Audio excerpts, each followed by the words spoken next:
Well, good morning. My name is Kyle Wingfield. I'm the president and CEO of the Georgia Public Policy Foundation, and it is my great pleasure to welcome each and every one of you here this morning to our 2021 Georgia Legislative Policy Forum. We have been staging this event since 2010, and it is a great way to launch some of the issues that will be tackled by legislators in the coming year. This year, I believe, is unique in that we actually have legislators in session while we're having this event. That is typically, in this redistricting session is something they do every 10 years, and they usually have that out of the way by this time of the fall. Some things happened this year that delayed that, and so the show goes on anyway, and we're glad that you're here with us. We're going to have a great discussion today about education reform, about energy reliability and security, and then we'll have a fantastic keynote address at lunch by Dr. Charles Bullock. Each of you should have received a program already. Those will have the bios of each of the speakers and panelists. We will not do very thorough introductions during the panels to give our speakers the maximum amount of time to talk about their ideas, so you can always refer back to those in the program while those panels are going on. There's been one change. Representative Todd Jones sends his regrets. He called me last night and said that he was out of state on business and had expected to be back last night so that he could be with us this morning, but that the business that he was conducting out of state had required him to stay through today, and so he sends his regrets and wishes he could be here with us, but he will not. He's going to be replaced very ably by my friend and yours, Michael O'Sullivan from Georgia Can, who will be speaking on the education panel with us. A couple of housekeeping items. I think everybody has seen the breakfast buffet outside. If you haven't, or if you just haven't had a chance to take part in that yet, please feel free to go out there and grab some breakfast. We have coffee, hot water for tea, juice in the back.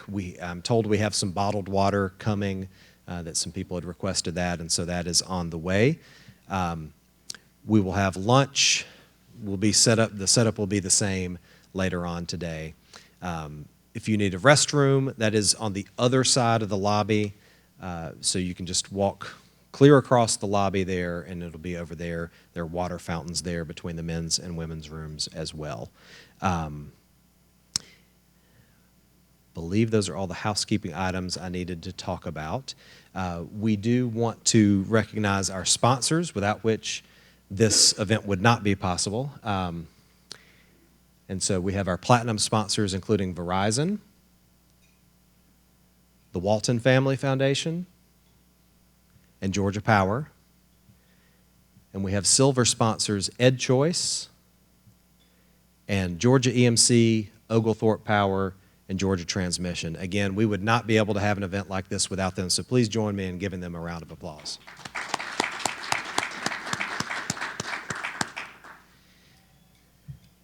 This has been our 30th anniversary year, and it's been a lot of fun as someone who's been here for only about 10% of that history to get to meet a lot of the people who have been a part of it for even longer, and to reminisce about some of the things that we've worked on over the years leading up to this year. And it's going to be very interesting to see where we can go from here as well. That will be one of the things that Dr. Bullock talks about. We are just about ready, I think, for our first panel. We had one panelist running a bit behind. This is Atlanta. I know during the pandemic you could drive anywhere, anytime, and get there whenever you wanted to. We're back to normal, our usual not great normal when it comes to traffic congestion. So she is trying to get here, and I've been trying to drag this out, but I don't think I can do it anymore. So we're going to go ahead and I'm going to call our panelists who are here up here, and then she will be able to join us as soon as she's able. So Michael and then Mark, if you'll come up.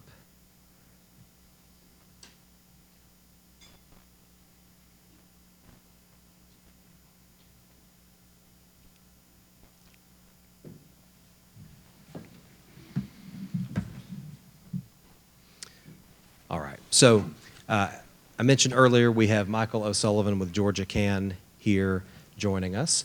We also have Mark LeBlanc from the Commonwealth Foundation. Commonwealth is our sister think tank in Pennsylvania, and so he's coming here to kind of share his perspective on how they've achieved some of the same things that we're looking to do here. And we will be joined as soon as she arrives by Representative Misha Maynor, also from here in Atlanta. So why don't we get started by letting you guys tell us a little bit about why education reform and school choice specifically are, why are these things that you work on? Why are you passionate about them?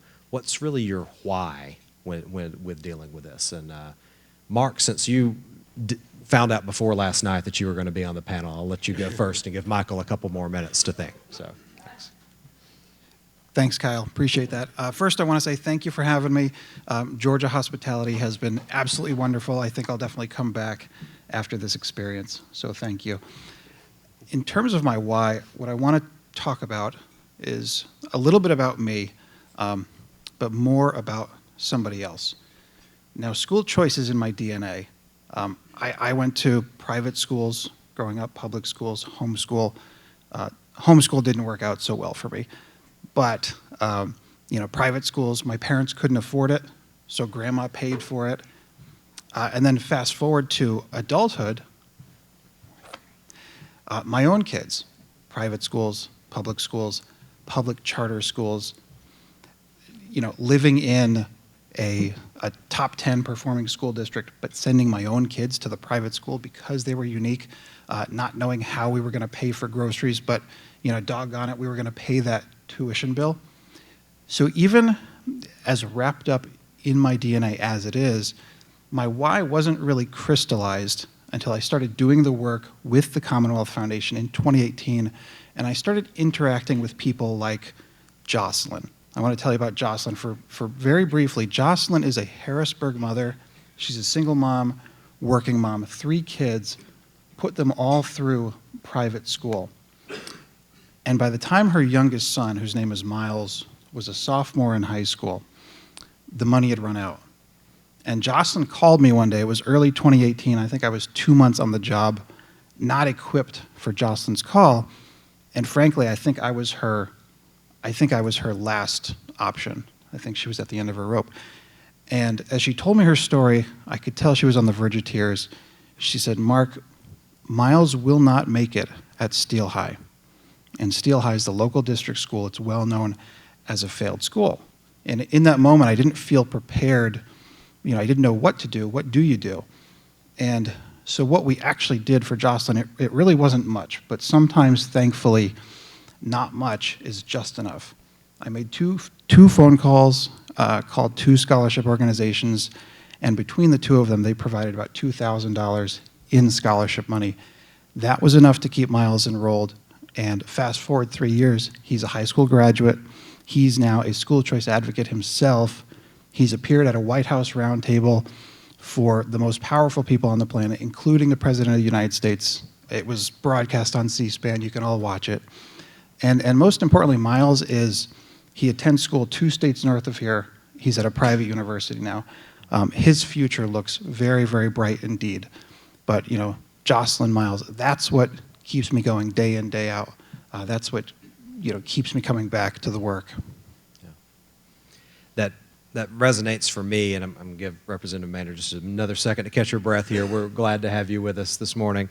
So I have 2 children, 2 boys. They're ages 12 and 9, and during the pandemic, and we're going to talk a little bit later about what's changed in education, what needs to change after the experience we've had of the past 18 months or so. But our kids go to a public charter school here in Atlanta. We love it. They do a great job. They had to go virtual for a long time. They're part of Atlanta Public Schools. And I saw it within my own kids, same household, same parents, same everything. My older son, the virtual school, he liked it. It went well for him. He actually wanted to stay. I think that's because they wear uniforms to the charter school, and he could wear his pajama pants when they were on camera. But he liked it, right? my younger son really struggled. It was tough for him. He missed more of the social interaction. He learns better when he can see the teacher face to face. So we really saw, the difference again in how children react, and it's sometimes it can be the same school, the same family, and a totally different outcome for the two children, right? So multiply that across every household and every community across the state, and you can see why this is something that we've got to deal with. So, Representative Maynard, tell us, why this is something you're passionate about, why this is something that you're interested in. What keeps you motivated to work on this? Thank you, Kyle, and excuse me for being late, but part of why I'm late is part of this story today, and we'll tap into that a little bit later. But my name is Representative Misha Maynard. I am a native of Atlanta. I represent the heart of Atlanta right now, which includes the west side, west of 7585, if anyone is familiar with the downtown area by the Georgia Dome. And then I also have the east side of 7585, which is changing because we're in the middle of redistricting right now. But I still have a good portion of that, which is Atlantic Station, Midtown, and those are just two completely different communities. And coming into the State House, being an efficient mother as I am, I try to figure out, well, you know what, how do I serve both entities or both groups without spreading myself too thin? And it just so happened that education is that one thing that crosses all borders. It doesn't matter what your race, ethnicity, gender, culture, religion. Everybody wants their child to exceed the best that they can. So when I was elected, Speaker Ralston asked all of the representatives, what committees do you want to be on? And I lined up the committees I wanted to be on. I did not pick the Education Committee. I didn't pick it because I thought the Education Committee was about formulas. And a colleague came up to me and said, hey, guess what? I told Speaker Ralston you need to be on the Education Committee. And I was like, okay, thank you.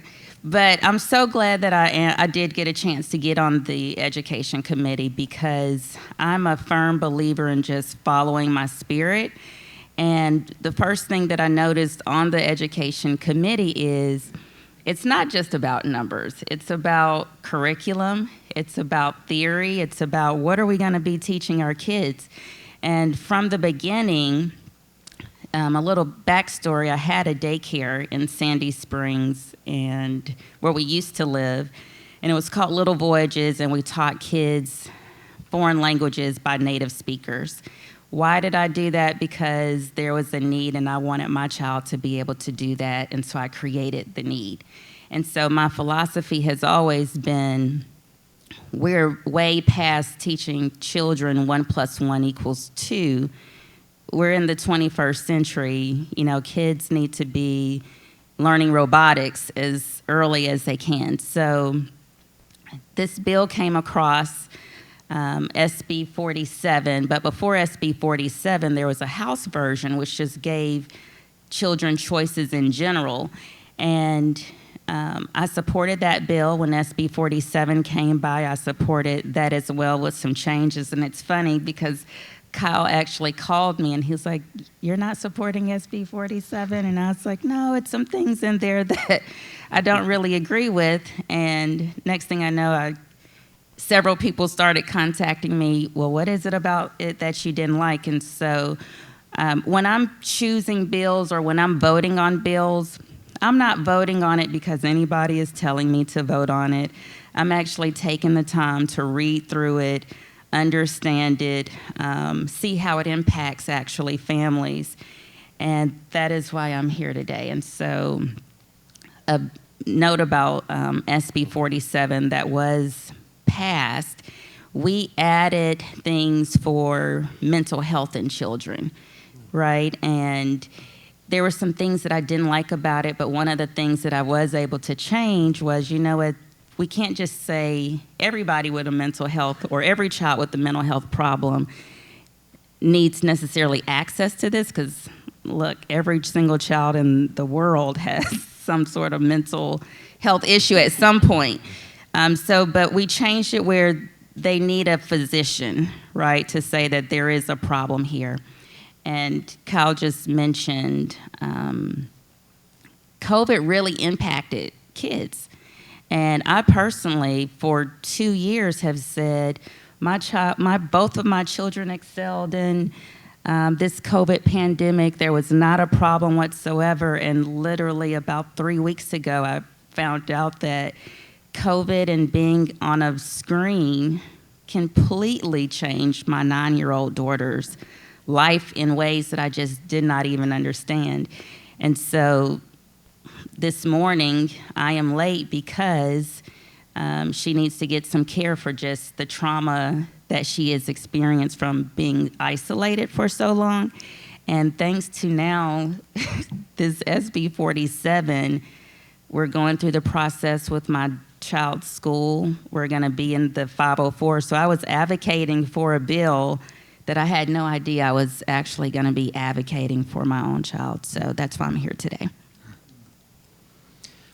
That is just so moving, and would y'all believe that she only has one session under her belt? I mean, this is she's an amazing representative. Michael, Yeah. tough act to follow, but let's hear Impossible let's hear your why here. All right, my why is pretty easy. So my family's a number of educators. My mom's a current principal. My brother's a teacher. I was the black sheep of the family who went into politics instead, and ran campaigns and did different work at the Capitol. And then in 2012, I worked on the charter school amendment, and it completely changed my outlook of what education could be. It was an issue that I just fell in love with, the idea that we were providing hope to families and to parents and providing options to kids to go to a school that better works for them. And to me, this was just, this was common sense. And the fact that there were people that opposed such a thing, to me, made little sense.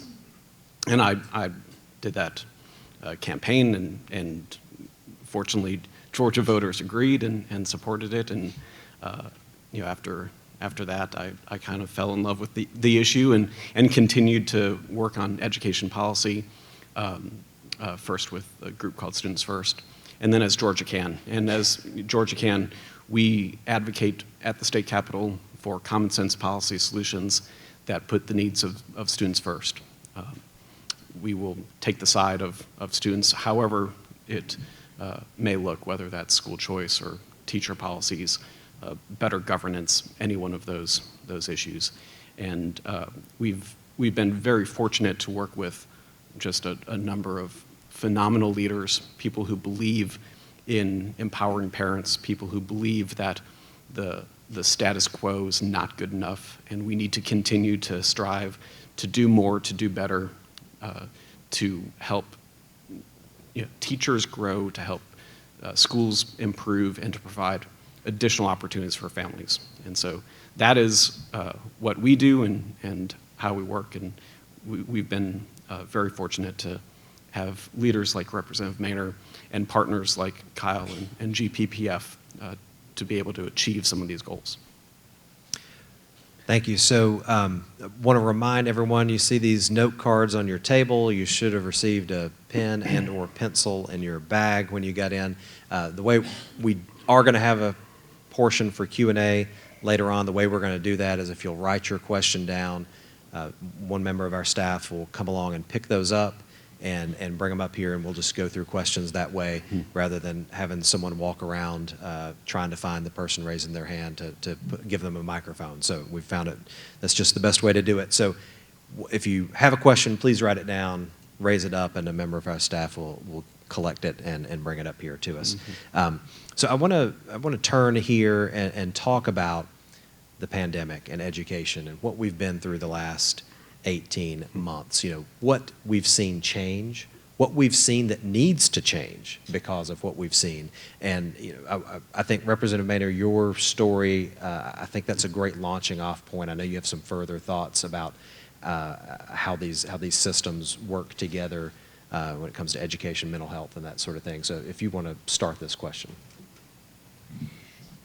So one thing about the school choice is, you know, a lot of people think, and let me also say I'm a physical therapist, and so that was how I initially wanted to be a supporter of it. So I've worked at Children's Healthcare of Atlanta, so I understand that children have physical needs that cannot be met in their local school, and teachers know that sometimes they just are not able to provide for their students based on their physical needs. But what the expansion did in SB 47, it created more diagnoses that are eligible for this, and Michael is the governing expert on this, so he can run through that list. But it expanded some mental health diagnoses, and that is so important because we are in this post-pandemic era. And I kid you not, I've had so many people in the past 10 weeks, not 10 weeks, but 2 weeks, adults, you know, mainly, and my child, as you know, as far as the only child, but so many people have contacted me in the past 2 weeks about mental health challenges.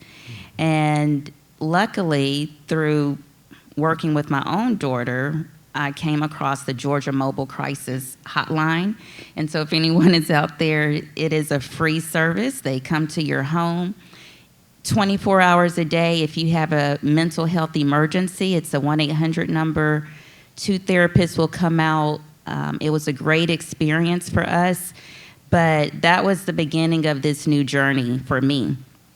And so it's a difficult journey as a parent to just see that you can't help your child. You know, when it comes to mental health, you need a professional, you know, and I had to really just tell her, sweetie, I love you to death, but this is out of my wheelbase. I just don't know what to do, and I'm going to get you all the help that I can. And so SB 47 now allows that to happen, and I'm really grateful that on the Georgia DOE website, it's up. It says applications are open, so if you or friends, neighbors, if you know of anyone that could benefit from this in any way, I encourage you guys to tell people that this is a new added expansion to SB 47. It expands it in so many ways that I think is truly helpful. And that is a perfect illustration of how, you know, we're really focused here on what are children's needs. Children have all sorts of different needs. Families have different needs and different needs for ways to help their children get you know, what it is that will help them fulfill their needs, get them in the best educational position for them. And you know, that's really what this is all about. It's meeting the needs of children with access to different options so that they can meet those. Michael, what else have you seen here during the pandemic? Maybe different types of needs that have come out and that we need to address. So I don't think it's a crazy statement to say that education changed completely over the last 18 months. We saw essentially a grand experiment throughout the entire country of what happens when some school districts shut down in-person learning for an entire school year, while others remain open the entire school year. That, unfortunately, for a lot of students, we won't know the full ramifications of that for years. What we do know is that learning loss is real, that kids are falling behind, that parents recognize that, and I just saw some polling the other day that said more than 65% of parents felt that their own child was behind academically. And so the question that's incumbent upon policymakers, school officials, and parents themselves are, what are we going to do about it? And that should be driving the conversation moving forward. What we did see over the last 18 months is parents making choices for their own kid, going to a private school if they could afford it, that was offering something different, going to a virtual school, whether they wanted to or not, learning virtually. And I'll also say, there were kids that went to a virtual school option that never would have before and actually thrived. Like this entire idea that virtual school was awful and learning virtually just didn't work, that is probably the case for a lot, but not for all. And so that has opened up the minds of a lot of parents out there that, wait a minute, we could make something like this work and we can continue it. That's the entire premise of a lot of the work that we do, is create opportunities, create options so that all parents have access to a school that works for their child, because every child's unique. And that's not a groundbreaking statement. Every parent knows that. I've got 2 children. Both of them are very unique. Every parent can say the same. And being able to provide an option for them to be able to thrive is why we do the work that we do. And when it comes to learning loss, I think we have to wrap our heads around the idea that we don't, and Michael put it well, that we don't know the full ramifications of it. I think we haven't even identified it in some cases. I'll go back to my own children.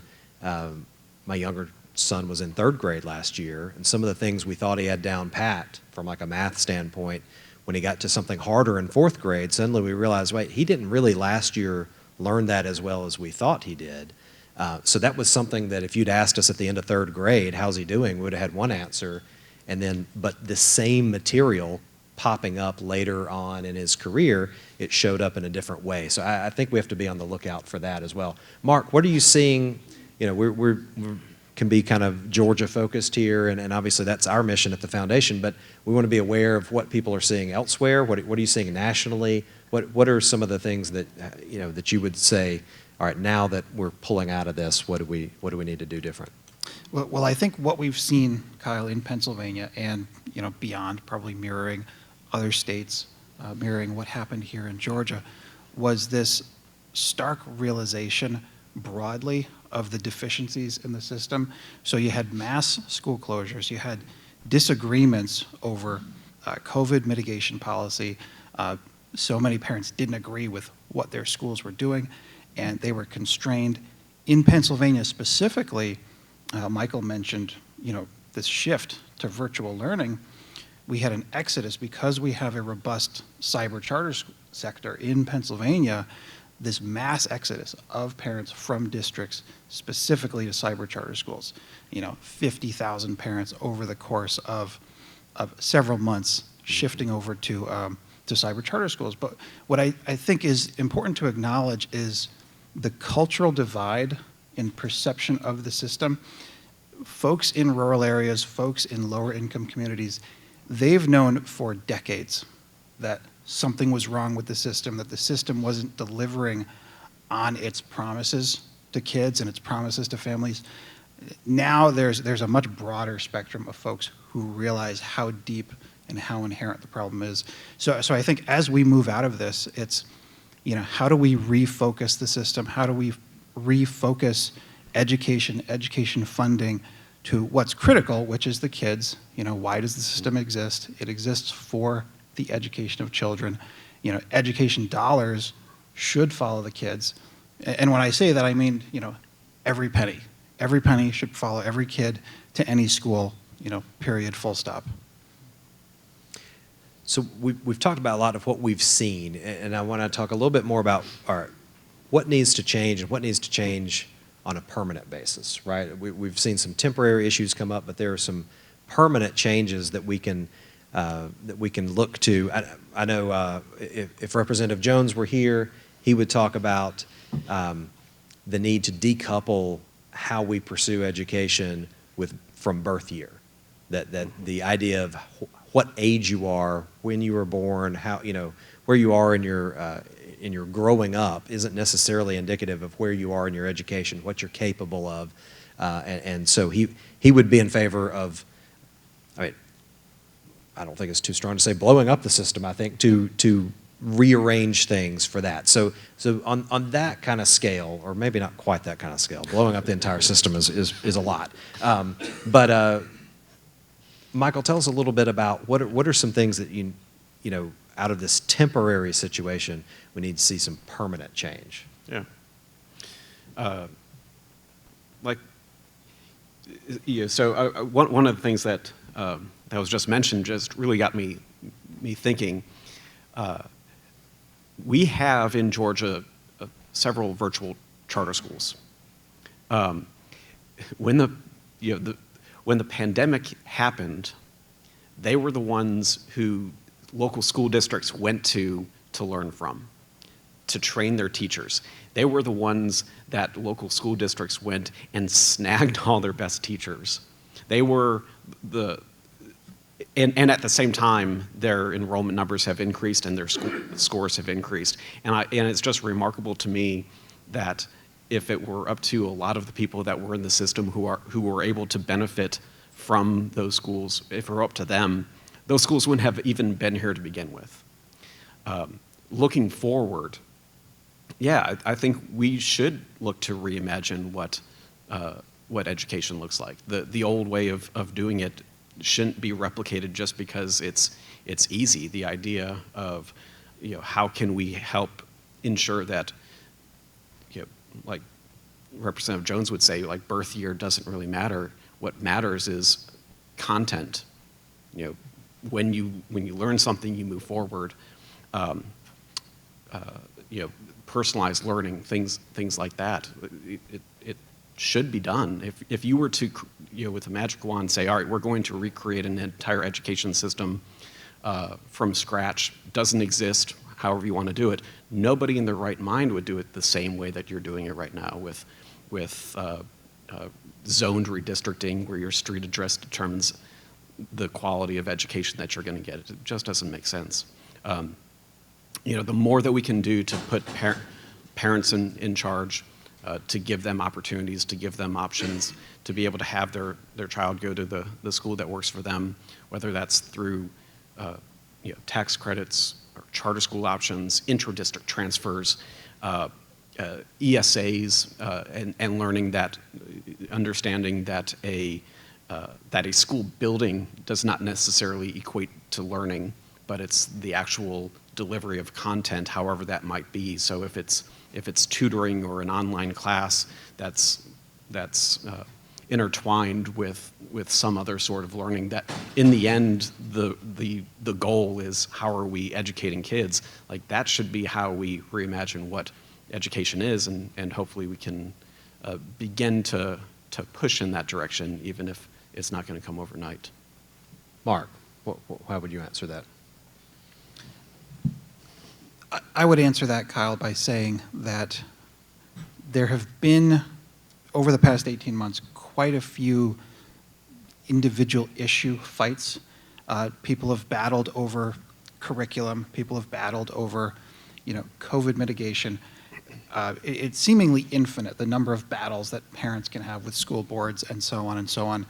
And I would say, look at the underlying power dynamics. And what needs to change fundamentally is shifting from, that system focus where you've got, Department of Ed down to the district level. That's how the funding flows. That's who makes the decisions, Board of Ed making decisions on behalf of parents, where parents are actually the ones with the power, where they're, the CEO, if you will, over their child's education. So that's why I think, student-centered funding is so important, money following the kid, where you can shift that power from the system to the parents. Very good. Representative Maynard. I think that's a good concept to say the parent is the CEO of the child. At the end of the day, most often, parents know what is best for their child. There are some instances where parents may not be the best advocate for their child, especially, when you're thinking about the communities that I have west of 7585. They're already in a poverty-stricken environment. Their education level is already low. They don't have transportation to take their child somewhere other than their local school. And so that is why we do need a system in place, because every parent is not capable of making the best decision for their child. But I do feel like overall, as far as Georgia's education system is concerned, I think it needs a total overhaul. which is why I started my own daycare, right? Because when you're a parent and you go out looking for a place for your child to go, you see inadequacies, and I don't want my child to go to an inadequate place. And so I had to create an environment for my children. One of the things that I think really needs to happen is, it's unfortunate, but parents just are not aware of how important the local school districts are. So when we go to biennial every year and, the different Georgia agencies come and they tell us about what they're doing for the year, as a freshman legislator, I said, well, why aren't we doing this? Why aren't we doing this? Why aren't we doing this? And the answer kept coming back, because that's the local school board, because that's the local school board. But there's a problem with that.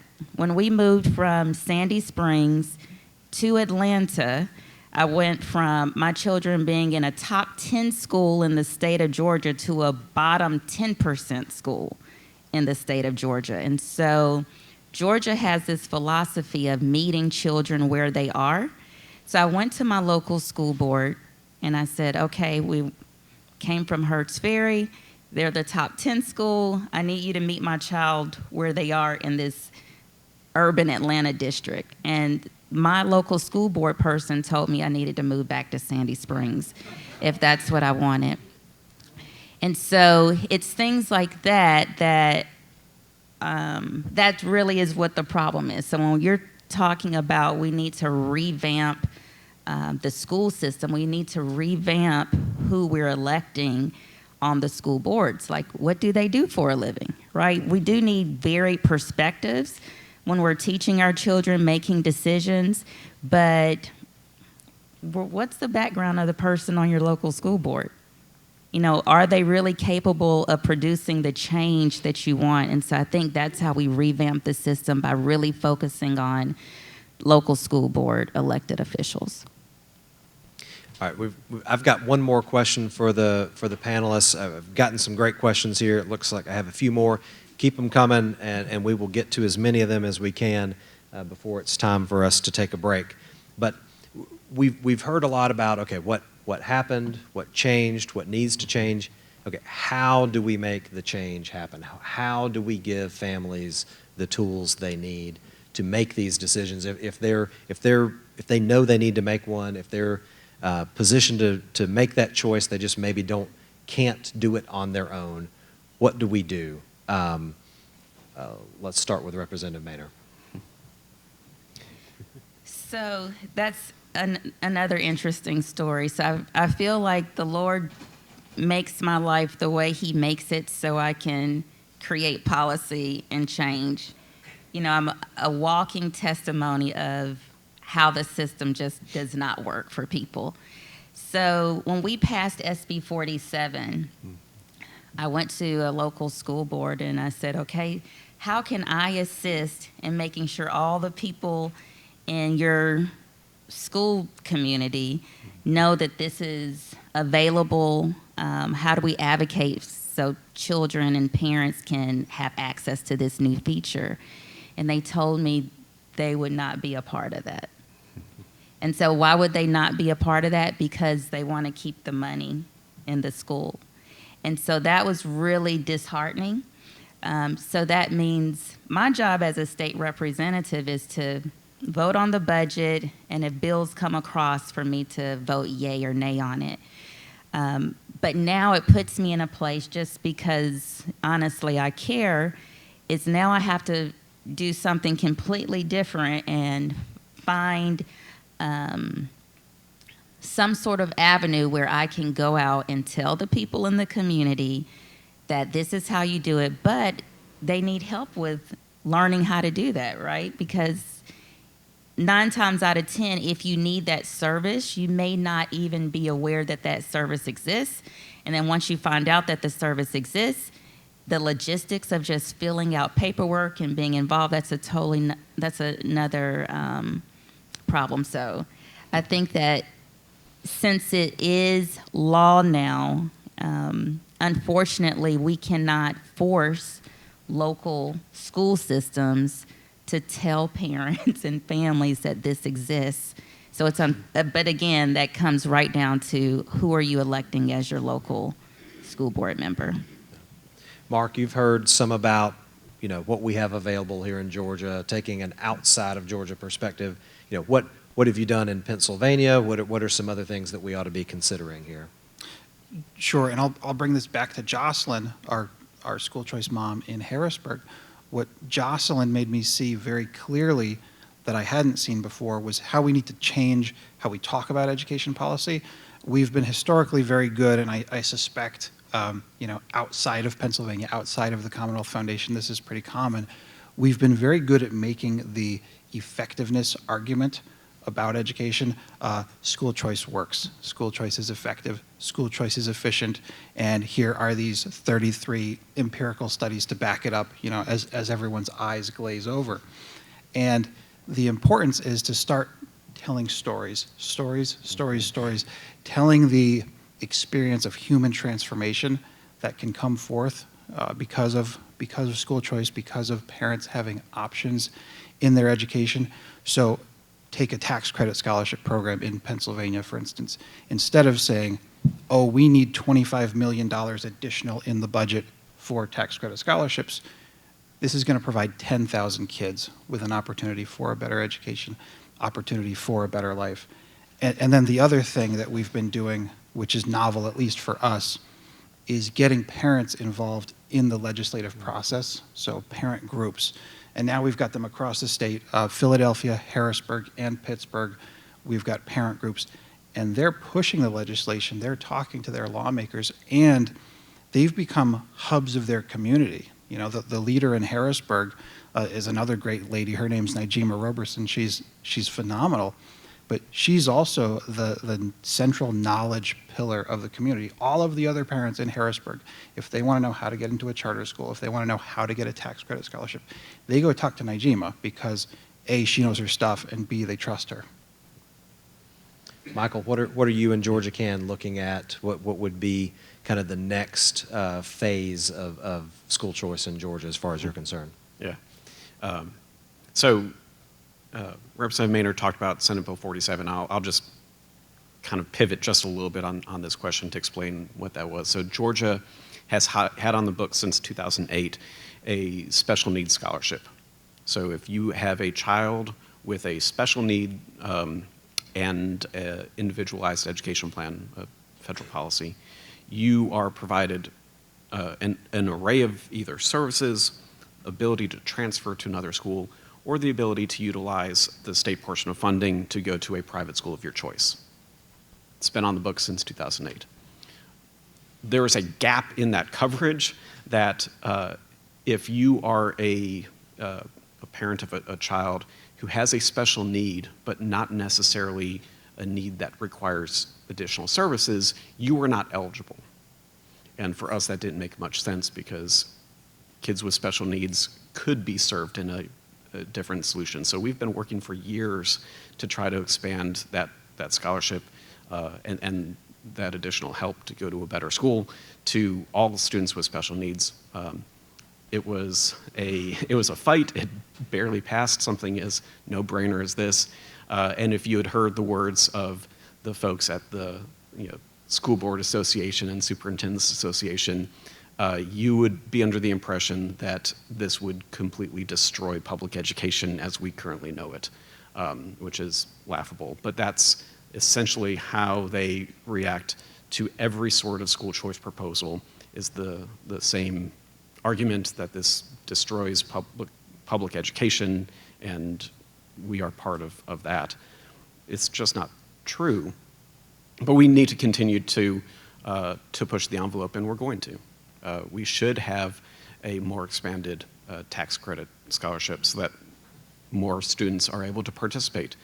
We should have an ESA program, an education scholarship account, where parents are able to have a portion of their state funding and create an education that's going to work for them, whether that's private school tuition or tutoring or online services, whatever that might look like.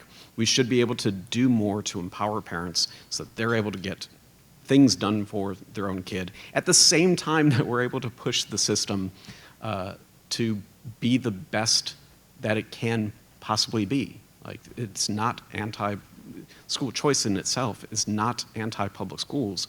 It is about creating an opportunity for everybody to thrive. All right, we've got some great questions here from the audience. I'm going to start going through them, and we will see how many we can get to in the time we have remaining. The first one I have here is going back to kind of the pandemic and one of the effects of that. How has the lack of emphasis on testing outcomes affected student progress? Who would like to jump in there first? I'll take this one. So I'm a believer in testing. I'm a believer in knowing exactly where we are. Everything in life requires tests. Like in class, in school, out of school, when you go to become a lawyer, whatever the case may be. Like, tests are important to know and have a benchmark of where kids are or where anybody is. And so to me, that's an important aspect to be able to adequately judge how students are. And it does trouble me greatly that we do not have a good sense here in Georgia of how students are performing other than poorly. That's essentially what we know, is that it's not good. But we as a state, did not emphasize any standardized testing this year. We didn't take any at all the previous year. And so the last good piece of data that we have is all the way back from the 18-19 school year. And to me, that is troubling. And I think this coming year is going to be a stark reminder of exactly what we've lost. And what I fear is that we will be too little too late at that point. And like I said before, the ramifications are going to continue to carry out throughout a child's lifetime. Mark, you look, yeah. I think it's a similar situation in Pennsylvania where it's sort of both wait and see, and we're seeing some dire things at the same time. So our state standards, those haven't been updated since 2019, meaning we don't have any data after 2019. I think everyone's seen the McKinsey report where kids are 4 and 5 months behind, and the least advantaged kids are 7 months behind. What's most concerning to me is, even beyond the test scores, is this sort of systemic missingness where you've got kids who aren't even accounted for. So they're not even, in the McKinsey report that's showing they're 7 months behind. You've got 3,000 kids in Philadelphia where nobody knows where they are in the system. That's not being accounted for in any way. So I think that's sort of the big fire that we have to put out immediately is, just assessing where we are in the near term, and then I think we'll be doing some cleanup for years to come. Mm-hmm. Would you like to add anything? I'll just agree with what they both said. We at the foundation actually did a couple of investigative journalism pieces earlier this year looking at this question. First of all, we knew public school enrollment had gone down, but we didn't know exactly where those children had gone, so we tried to explore that. But then also, there were kids who were on the rolls, but they weren't necessarily showing up in class, and we kept hearing anecdotally, there's 20 kids on the rolls for this class, but only 14 of them show up on the Zoom on any given day. And so, what was going on with truancy, what sort of efforts were being made to locate these children who just, they didn't have someone outside of their household maybe inside their household knowing where they were on a day-to-day basis. And that's one of the tragedies of this past time that we've lived through and that we need to try to address.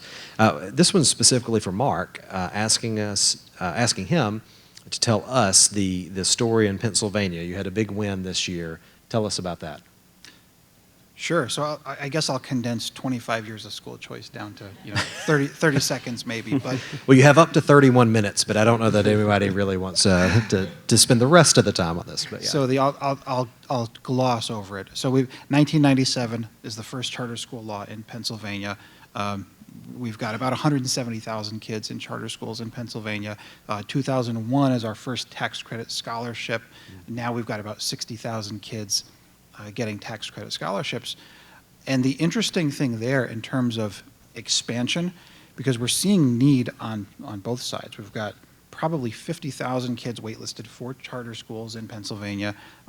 It's about the same. We started tracking in 2018 how many kids were being denied access on the tax credit scholarship side. That was 50,000. Thankfully, we're whittling that down. It's closer to 40,000 now. But in terms of what's acceptable, I think it's zero. No kids should be on a wait list. Every kid should have access to their education that meets their needs.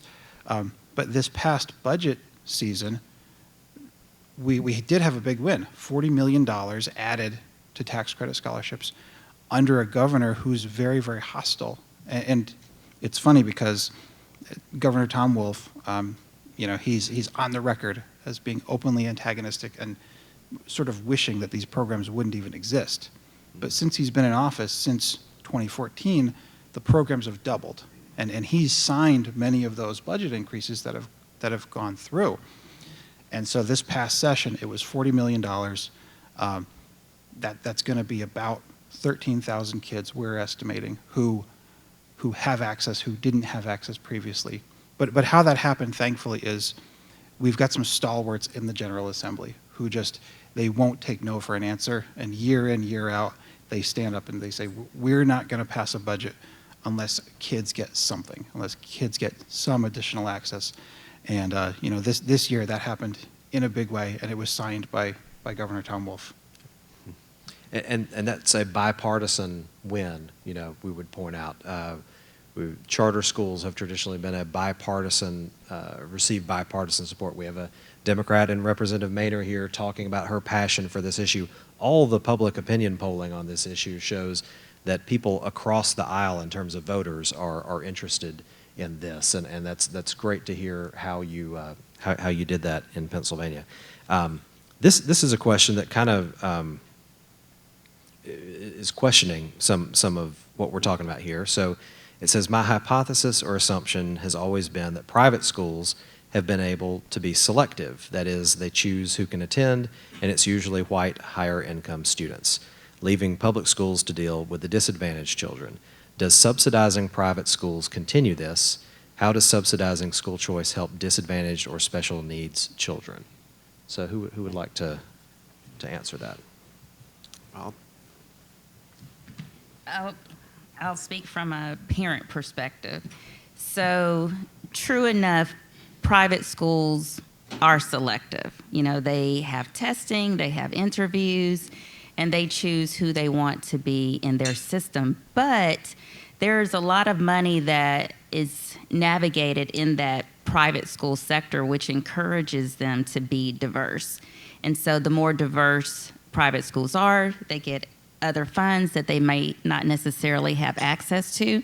But also, I would hope that, and I know that they are, everyone understands from private corporations to schools that the more diverse your environment is, the more the people excel. And so I think that at one point, having a lack of diversity may have been the status quo, but I am hopeful that diversity is increasing in that private school sector. So I've got to acknowledge, of course, those schools exist. The $60,000 boarding school that is for the elites. Those are definitely there. Those are definitely a thing. And what school choice does, it expands the pool of access.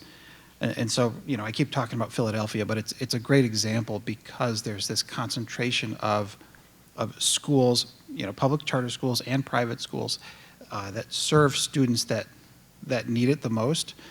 Independence Mission Schools, it's a network of Catholic private schools in Philadelphia, very low income families. We're talking like $28,000 median household income.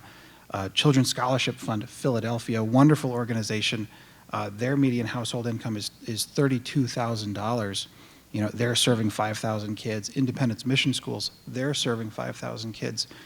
We just got some data back from the second largest tuition servicer in Pennsylvania, showing that in the two tax credit scholarship programs respectively, median household income is $63,000 and $53,000. Now, this is the most, it's not the whole program, but it's the most robust sample that we've seen. So it certainly counters the narrative of, oh, when NPR looks at all the schools on the main line and says, oh, this is just for rich white kids.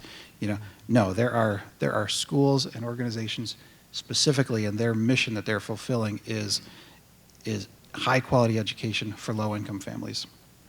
Yep.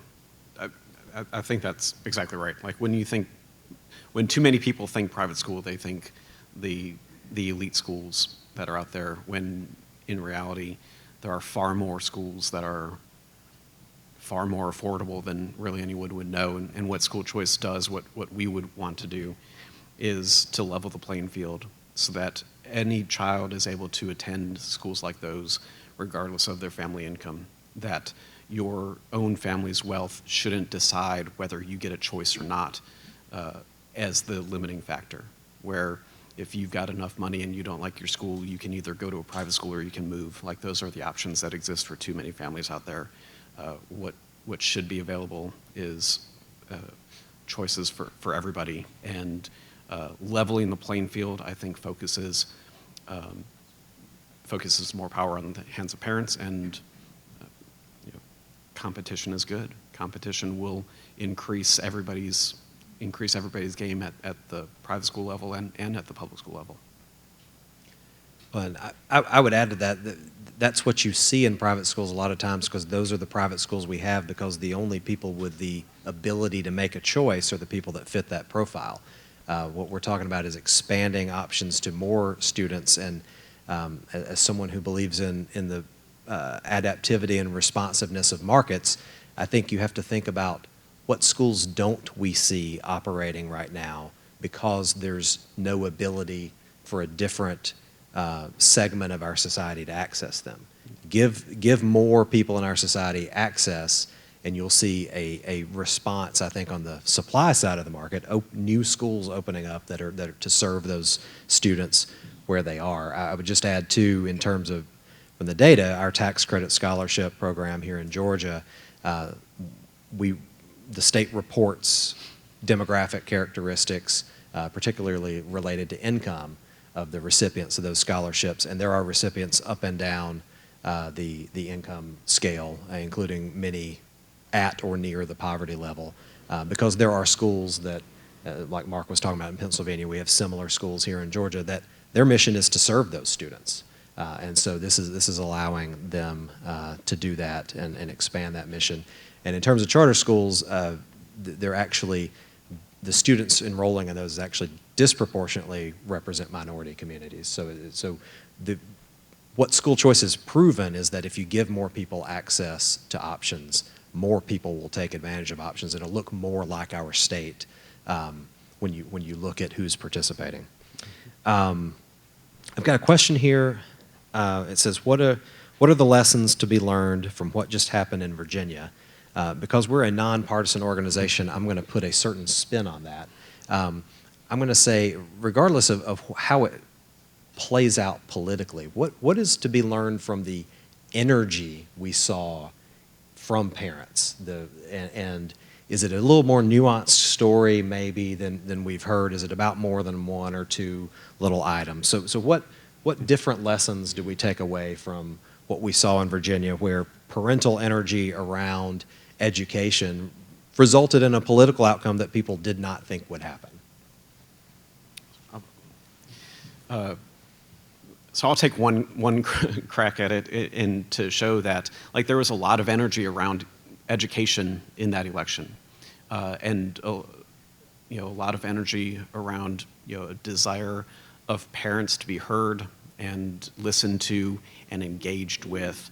There was a lot that's said about things that may have mattered or not, but when you come down to it, stories like a school superintendent who enrolls their child at a private school that's offering in-person, schooling, while at the same time shutting down their own school district and making it permanently virtual, like that's going to fire people up. And having a candidate for governor who's out there, who's speaking towards that, who's speaking towards expanding school choice and listening to parents and putting them more in control of their child's destiny, I'm not surprised at all that that's a winning message, because we know from polling that school choice is a winning message. School choice is the sort of message that reaches across party lines, reaches across demographics, and can build a coalition that's winning if you're willing to talk about it. I would say that, it is really important, and I don't think people know this, especially just the general population, but politics and campaigning, when you're trying to win an election, you are saying what you think your voter wants to hear, not necessarily what you believe. And not me. Not me. I am totally opposite. Too many. Many. And so even when you think about here in Georgia, for our, school choice legislation, what people are doing at home is not what they're doing on the dome floor. And so we do want parents to be engaged, but, the problem with engagement is you may not have engagement from the entire spectrum. And so that can outweigh outcomes unfavorably or favorably, just depending on what the topic is. So I think engagement is great. I wish more people in Georgia were engaged around the spectrum so we could get a full sense of what communities truly felt. But that goes to education as well. Some people are just not educated on how to be engaged. So that's just important for people to know that, political leaders sometimes will say things that they actually don't even mean. And I probably shouldn't be saying that on camera, but it's the truth. Very well said by both my colleagues. I agree. And my big takeaway is education freedom is the winning issue. And I think we're going to see how this plays out. I hope in Virginia they get something transformational, beyond 20 additional charter schools. I think you need more than that. You need tax credit scholarships. You need ESAs. But I hope that happens in Virginia. I hope that happens here in Georgia, in Pennsylvania, and everywhere. And, I think the sooner leaders recognize that just how deep parents care for their children. They know it for themselves because most of these guys, they send their kids to an excellent school. But just realizing, hey, their constituents want the same, and they desperately want that access too. So when it comes to excellent schools, we have a question: how can we change public schools to operate more like private schools and get better performance? Because we've heard some of our panelists say this is not about being anti-public school or getting rid of public schools or anything like that. We want them to perform well as too. So what can we do here to get public schools operating on more of a private school-like performance level? I would just reframe it slightly in the sense that, personally and organizationally at the Commonwealth Foundation, we're sector agnostic. So it's whatever works for your kid. If that's the district school, if that's a private school, if that's a charter school, that's what you should go with. So I would maybe say, how do we get public schools to be more responsive to parents and their needs? How do we get public schools to be more responsive to children and their needs?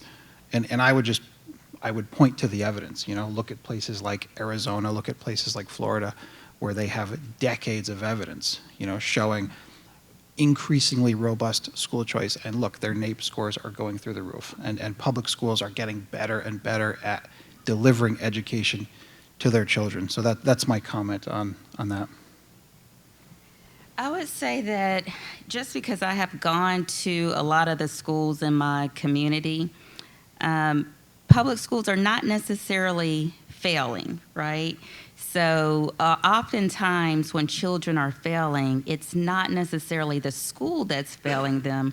It's all these other socioeconomic factors that are happening in their community that's failing them. So the school only has 8 hours. And once they leave after those 8 hours, it's a different scenario. And one of the things that the schools in my community are doing, which I think is great, you can have STEM-focused learning, or you can put kids on a track. And so, for example, we have something called the Washington Cluster. So from elementary school to middle school, these children feed into Washington High School. And when you think about agroponics, agriculture science, they are really training the kids from elementary school into a career track. And right now, when you think about businesses, a lot of businesses are hiring people right now, not necessarily based on a degree, because companies are realizing as they're streamlining, they don't need someone with a 4-year degree per se. They're looking for someone with a specific track or skill set. And I think that the local schools can do better, if they're not already doing that, is to find a specialty area, if it's technology, if it's the medical track, if it is renewable energy. I think the schools need to be more track focused to give kids the idea of what is to come, instead of just saying 1 + 1 is 2, because that has no functional value to anyone. You know, what does that mean? Versus if you say, we have a robotics program, by the time they matriculate through high school, they are saying to themselves, I'm going to be a robotics engineer. So I think that is what the public schools need to focus on more. I mean, schools need to change themselves. You can only do so much to push them and create opportunities. I wish there were more charter schools in the state that were locally approved. I wish there were school boards that looked around and said, you know what, we're going to, instead of being in opposition to every single one of these applications that come by, we're going to find one that's going to fit for us. And we're going to have a specific focus. We're going to have a new innovative practice. We're going to bring a great charter school and put it right here, and we're going to see how it works, and we're going to learn from it. There's a lot of great examples that are out there. Mark talked about Florida. Florida's been involved in school choice for decades now, since Jeb Bush really came in, 20 years ago-ish. Georgia and Florida were educationally the same. And now they are top 10, top 5. I mean, they're blowing it out of the park. At the same time that the same arguments that were being used down there are being used up here about how this is going to destroy public education, that's just not happened. It hasn't. Public schools in Florida are better than they ever have been before. School choice is expanded more than it ever has before. I mean, we should learn from our neighbors. We should embrace innovation. We should find superintendents who really want to look for a new opportunity to do something different and push back against the status quo. And just to put a very fine point on that comparison between Florida and Georgia, those rankings are for their public schools, right? And that is a state where about half of the students exercise some form of choice. That may be within the public school system. It could be attending a magnet school. It could be attending a charter school. It could be attending a virtual school. Or it could be outside of the public school system. But you've got half the students in that state exercising some form of choice, and their public school scores have gone from middle to lower part of the pack, just like us, to top 10, top 5. So this question is related to some of what you were saying, Michael, and I'm going to paraphrase it a little bit to broaden it out. But it's, how do we make reforms to the education system while the education bureaucracy has such a hold on legislators? Members of the legislature are afraid to oppose these educational groups and education bureaucracy. So how is that done? Not true. Well, tell us more. Maybe the premise of the question is wrong. Well, so, funny story. Before I got into office, you know, people were like, you need to meet this person, you need to meet this person, you need to meet this person. So I met one particular lobbyist, great woman, and I love her to death. She came to my office when SB 47 was going around, and she was like, oh, you can't do this, you can't do this, you can't vote for that. You know, she donated to my campaign, and just being an independent thinker, I said, well, show me this, you know, show me this data. Where is this? And she could not come back to me with any of the data that I asked her to prove her point. And then another lobbyist would come back for the education, and you can't do that. You can't do that. You can't do that. And I asked for the same data. I said, you know, I was waiting for X to give me this, but they never gave it to me. So do you have it? Never got it. And the reason I never got it was because their theory just was not true, right? And so now, fast forward after we have voted on this bill, and if you guys don't know, a Democrat voting for any kind of school choice is not good. And we have Mr. Woodall here. I just noticed, you know, people in my party literally went up to him asking him to run against me because they were so upset with me voting on that bill. And so the teachers union, or that teacher bureaucracy, they send chats to my party. They do social media posts. They do a lot of things to say we need to get Representative Maynor out, all because of this one bill. And if we had another bill tomorrow that helped children, I would still vote on it.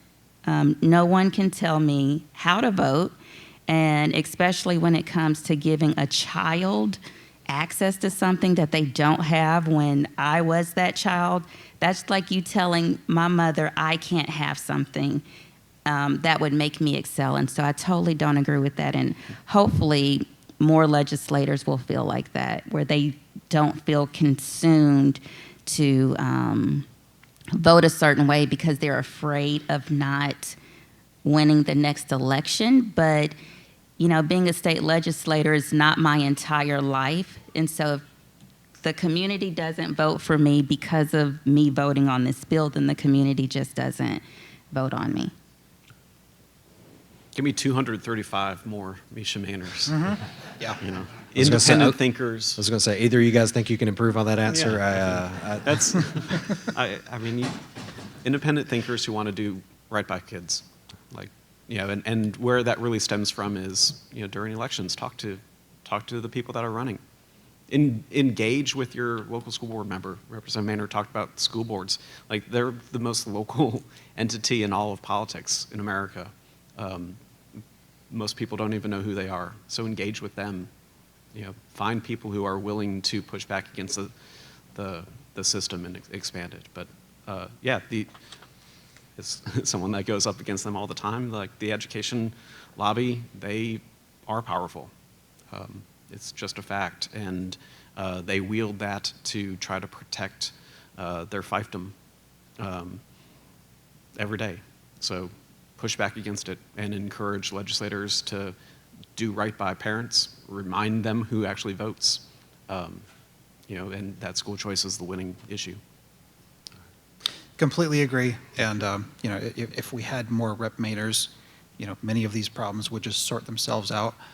But I think, you know, sunlight is also an issue, and there's an information issue. So the reason that these interest groups are so powerful and they're able to wield so much influence is because at the legislator level, you've got your community representative or your senator who is able to, you know, put in face time with the community. You know, what I hear quite frequently is, oh, Rep so-and-so, he supports my school. You know, he was here last week, he was here last month, you know, took pictures with the kids, everything. You know, and it's like, well, you know, do you know that he voted against a bill in committee that would have directly benefited the families who attend your school? Well, no, nobody knows that. So I think there's an information gap as well, and more people knowing not just what public appearances their elected officials are making, what they're saying in the newspaper, but how they're voting, would help go against that. All right. I think we have time for one more question.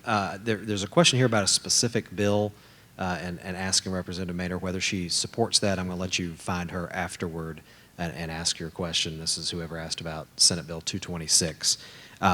So a last question, and then we'll wrap up. This comes from David Mitchell, the CEO of Better Outcomes for Our Kids, or book. He says, how do organizations like mine access funding from the state or whatever other resources to be a platform to support parents and communities to better access the help they need around choice? So how do we bring this to the people? How do we make this work? A short answer would be, and you're probably already doing this, is the local school boards have open enrollment or RFP processes for, especially with all of this money that has come down for COVID relief. And so now is actually a great time to go to the local school board and get into their system to provide your services to the students. So I would do it locally. Any other advice from the panel? Well, the only thing I would add to that is just relationships with, in addition to the school board, relationships with your scholarship granting organizations, whoever those are, and schools themselves. Just talking to them and helping plug those gaps of what the needs are within the community and what's being provided to those citizens. All right. Well, please join me in thanking our panel here today.